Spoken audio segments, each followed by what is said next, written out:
Hola, ¿cómo están? Bueno, como prometí en algunos de los encuentros sincrónicos que tuvimos, y porque algunos de ustedes podían conectarse en unos horarios y no en otros, vamos a hacer un repaso de los temas fundamentales de este breve curso de preparación universitaria en la UNAG en lengua.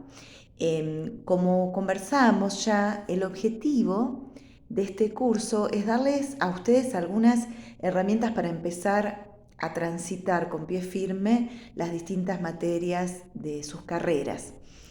Algunas de ustedes, quizás estos temas ya los vieron hace poco en el secundario, y otros, si terminaron el secundario hace mucho tiempo o si no vieron estos temas, los están conociendo ahora. Cada clase en el campus tiene una pequeña explicación, la parte teórica es breve, y actividades para que ustedes pongan en práctica esa explicación.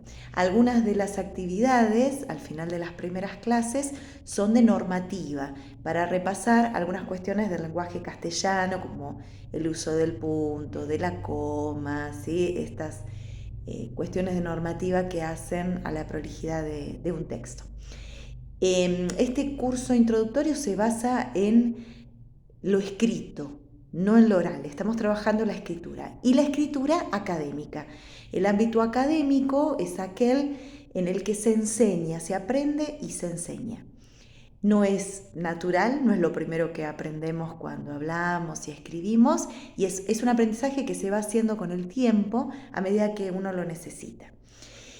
En este pequeño recorrido en el que nosotros tenemos como objetivo llegar a escribir una respuesta a una consigna de examen de manera coherente, fluida y adecuada, vamos tratando distintos temas. Las 5 primeras clases son una preparación para el examen, que tenemos ahora prontito. Recuerden que en esta semana se habilita un modelo de examen con el mismo tipo de consignas que se van a considerar después. Por supuesto va a cambiar el texto, pero que es muy importante que ustedes lo lean. En la clase 1, tuvimos la presentación del tema de paratextos. Como ya vimos, para significa alrededor. El paratexto es todo ese material que trae información y que rodea un texto. Dentro del paratexto algunos elementos son verbales, utilizan la palabra y los estuvimos nombrando, como el título, subtítulo, volanta, ¿sí? Si se trata de textos periodísticos, copete o bajada. La volanta generalmente aparece sobre el título, es una palabrita o un resumen del tema, y el copete o bajada aparece debajo del título, generalmente con otra letra, y es un resumen de lo que va a ser el artículo periodístico, ¿sí? La noticia, la nota, eso es en el ámbito periodístico. Otros paratextos que nosotros estuvimos viendo son la fuente bibliográfica o fuente, que no es lo mismo que bibliografía. La bibliografía es el listado de textos que se consultan para hacer un trabajo. Cuando ustedes hagan trabajos en sus materias, durante sus carreras, al final van a poner una bibliografía, un listado de autores, textos, artículos, todo lo que ustedes consultaron. Mientras que la fuente bibliográfica o referencia bibliográfica aparece debajo del texto y es la indicación de dónde se extrajo ese texto, ¿sí? Se cita de la misma manera, pero es solamente la indicación del texto que estamos leyendo, al que llamamos texto fuente. Las notas al pie, a pie de página, también son elementos paratextuales. Y hay otros, ¿sí? Por ejemplo, índices, prólogos, introducciones, contratapas en los libros. Nosotros estuvimos ahora presentando algunos para trabajar. Y por supuesto, algunos paratextos que no son verbales, que trabajan con imágenes, las fotografías, los cuadros. También la tipografía, el tipo de letra, si es por ejemplo un resaltado en negrita de una palabra, eso es paratextual. Es decir, que antes de leer el texto en sí mismo, leemos todo lo que rodea al texto y que también aporta información. Nuestra intención es que ustedes se acerquen a todo texto de aquí en más, prestando atención a esos elementos paratextuales. Después, cuando cursen el taller de lectura y escritura, van a ahondar en este tema, en todos los temas.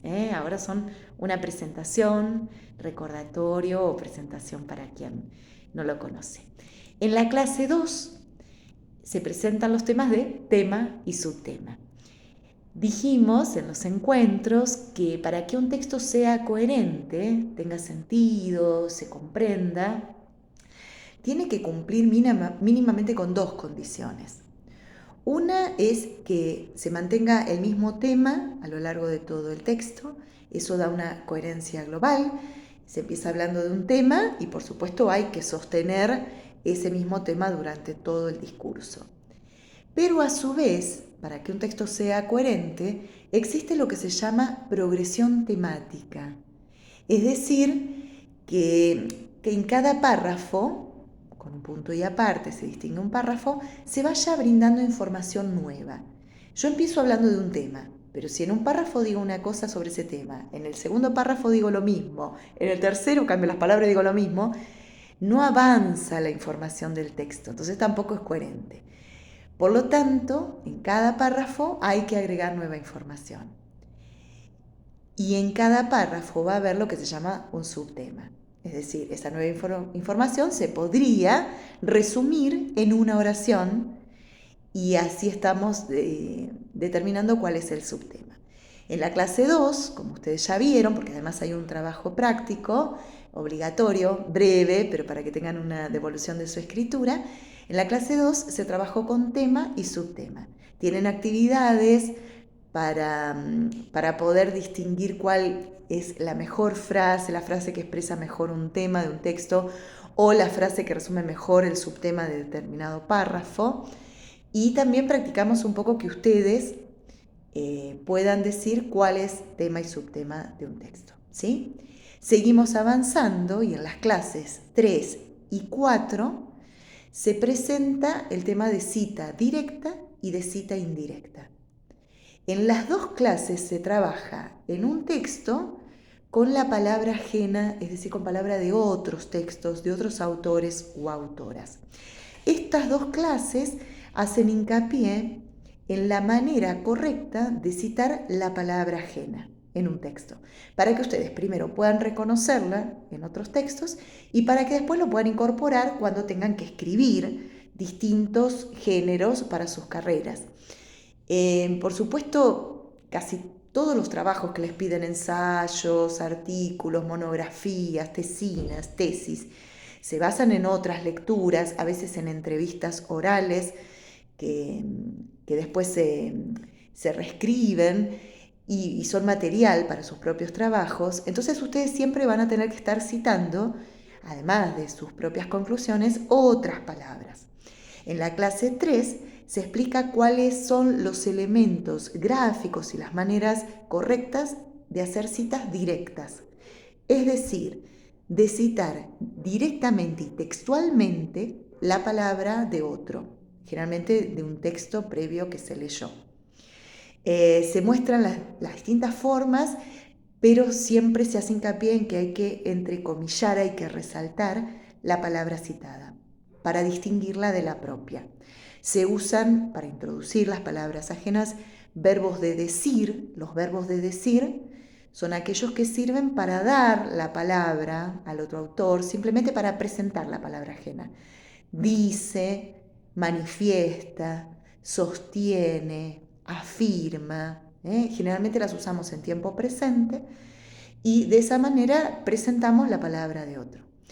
La manera más usual de usar una cita directa es nombrar al autor, por ejemplo, Umberto Eco dice, dos puntos, comillas, y textualmente lo que queremos citar. Y se cierran las comillas para diferenciarlo. Después ustedes, cuando avancen en sus carreras, van a ver que cuando uno está haciendo un trabajo extenso, si la cita directa es muy larga, es muy extensa, en vez de ponerla entre el texto propio, entre comillas, se pone aparte, en bastardilla, ¿no? En cursiva, en otra letra, para distinguirla. Pero lo importante es siempre diferenciarla de la propia palabra. A veces se cita primero entre comillas y después se pone una coma, dijo fulano o afirmó mengana, ¿sí? Es decir, siempre distinguiendo un texto de otro. En la clase 4 mostramos que a veces no se cita directamente la palabra ajena por distintas razones, porque queremos hacerlo más fluido, porque no recordamos la cita exacta, o porque queremos no estar todo el tiempo citando directamente como en un copia y pega de otro texto, sino que reformulamos, esta es una palabra muy importante para nosotros en lengua, y después van a ver en el taller de lectura y escritura, reformular significa volver a formular, volver a decir con otras palabras. Entonces, la cita indirecta es una reformulación del texto fuente. Igualmente siempre se cita el texto fuente, el autor, la autora, se dice de dónde fue extraído, pero no se cita entre comillas, sino que se modifica el texto original con distintos recursos que ahora comentamos y que están explicados en el campus. Se introduce generalmente con el pronombre que o sí. Entonces decimos, fulano de tal afirma que en tales situaciones, tal y tal cosa, pasa esto, el otro. Es decir, que uno no cita directamente entre comillas, sino que reformula. ¿Cómo se reformula? Simplemente se puede cambiar el orden de la oración y ya no estoy copiando textualmente. Se modifican algunas palabras, puedo buscar sinónimos. En el campus está explicado que no siempre un sinónimo coincide con lo que estamos queriendo explicar. Entonces hay que ver que hay palabras, el castellano es muy rico y tiene muchas palabras, mucho vocabulario, y hay algunas palabras que van bien en un contexto y otras no. Entonces tengo que buscar sinónimos que realmente se adapten a lo que estoy queriendo decir. A veces cambio los verbos, cambio un verbo por otro, ¿sí? Modifico el orden de la oración y esto ya es una reformulación. Con la reformulación yo demuestro también, si es un examen, por ejemplo, que entendí el texto fuente, ¿sí? Que lo leí y lo comprendí, lo puedo explicar. Vieron que uno aprende cuando le explica a otro, cuando modifica el texto original y demuestra que lo entendió, puede buscar otras palabras. Entonces, clase 3 y 4 se dedican a la cita directa y a la cita indirecta. Y la clase 5 es un resumen de las clases anteriores, pero es muy interesante la clase 5 porque ahí ya se apunta directamente a organizar la respuesta de una consigna de examen. Una consigna de examen no se contesta así nomás, sino que requiere primero leer bien la consigna, lo que me están pidiendo, y organizar la respuesta. La clase 5 está estructurada así. Primero hay una explicación, hay un texto de modelo y hay un modelo de examen con una consigna y con una supuesta respuesta a esa consigna de examen. Y después un análisis de la respuesta, ver cómo ese estudiante o esa estudiante modelo que aparece acá en el campus organizó su respuesta. Por ejemplo, en el primer párrafo siempre conviene citar el texto fuente, nombrar el autor, nombrar el título, de dónde fue extraída la información y nombrar el tema general. Porque uno tiene que dar por supuesto que el que va a leer ese texto no lo conoce, no ha leído el texto fuente y nosotros en la respuesta lo vamos a explicar. Y si la consigna pidió 2 o 3 cosas, se organiza la respuesta en 2 o 3 párrafos más, ¿sí? Las consignas pueden ser muchas, pero ahí aparece un modelo de consigna de examen como los que estamos trabajando en lengua, para que ustedes sepan a qué atenerse y de paso para que empiecen a reflexionar cuando contestan en otras materias qué es lo que está pidiendo la consigna del trabajo, del examen, y cómo puedo organizar para que sea clara mi respuesta.